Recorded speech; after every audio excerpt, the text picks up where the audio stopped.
So I figured I'd do a few problems, and this is on absolute value and basic algebraic expressions. So let's start off with an absolute value one. Ooh, it's been so long since I've used the tablet. So let's go negative, and then we'll have parentheses here.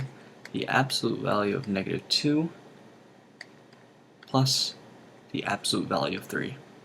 And what I encourage you to do is, if you think that you know the answer, you can try it, and if you're pretty sure you got it right, you can just skip onwards in the video. And if you're stuck, you can just listen to me. So the first thing I would do here is these absolute value signs right here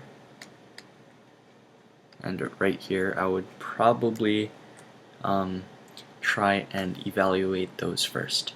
So absolute value is just distance from 0. So let me just erase this stuff. So let me rewrite this as negative. And how far is -2 from 0?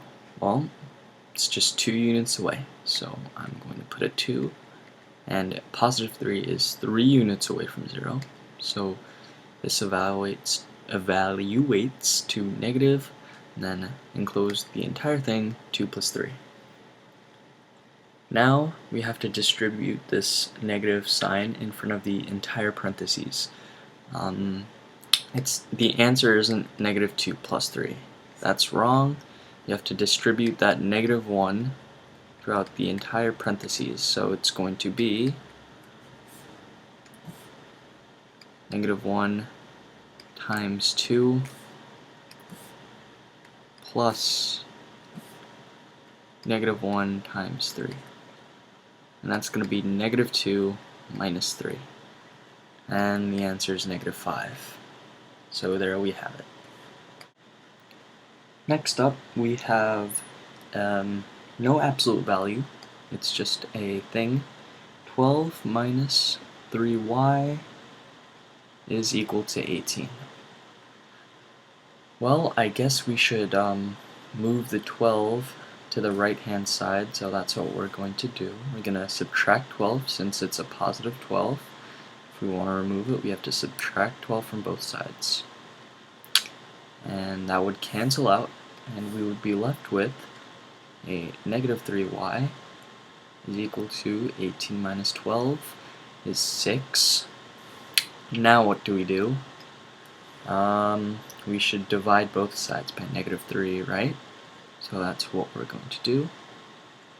Divide by -3, and y would equal -2. And that's our answer, hopefully. Third, we have another absolute value. This one is a bit more difficult. We have 4a minus 12, the absolute value of the entire thing, equals 16.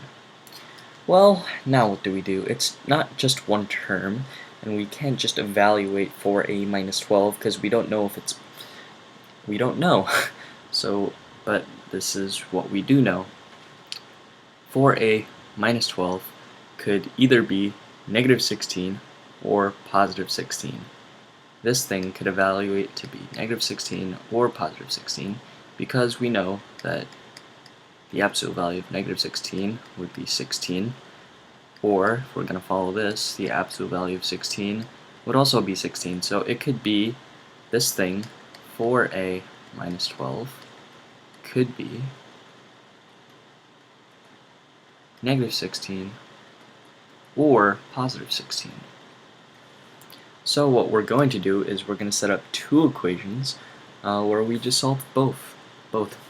So here we go. 4a minus 12 is equal to 16. And we're going to do 4a minus 12 is equal to -16. And we're going to solve both equations. Actually, what I was thinking is we would move this... whoops, wrong tool. We'd move this over here. Okay, we're good. So let's, for the red, let's add 12 to both sides. 4a equals 28, and if we divide 4 on both sides, we would get a is equal to 28 over 4, and that would be, hold on, my mind is blanking right now. What is, okay, a is equal to 12, right? Wait, no, that's not what it is. 4 times 7 is 28. I'm sorry, jet lag. I was like, what could this possibly be? I am not myself. So a could be 7, or we could add 12 on both sides here. 4a is equal to -4. Divide 4 on both sides. A could be -1. Hopefully I didn't make a mistake. I'm very tired. So a is equal to 7 or -1. Either or. And if we substitute it in, let's do that. Let's substitute 7 first. And this is for positive 16, right? So this would be 28 minus 12. That's correct. And if we substitute, let's see, I'm trying to make space here. If we substitute -1 for a, this is for -16, right?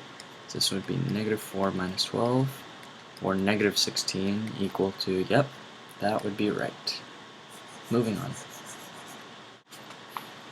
Now we're getting into a little bit of inequalities. So let's set 7a plus 3 is greater than 17.